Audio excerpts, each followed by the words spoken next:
Вот такая вот красота. Сегодня 23-й день моего путешествия. Как я уже говорил, хотелось сегодня пройти поменьше километров, и сегодня будет где-то 25. 20 прошел, а еще осталось где-то 4,5-5 километров. Вот.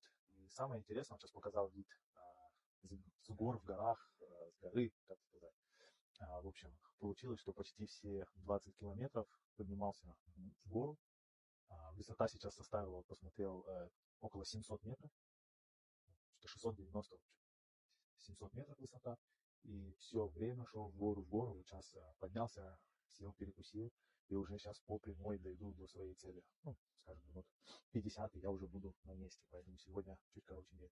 Но хочу заметить, что вчера, пройдя 40, я, наверное, меньше устал, чем сегодня 20 в гору, потому что 20 в гору это было прям очень мощно и тоже тяжеловато, нагрузка на ноги сильная.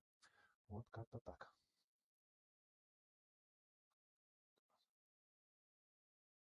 А вон там где-то за горами океан.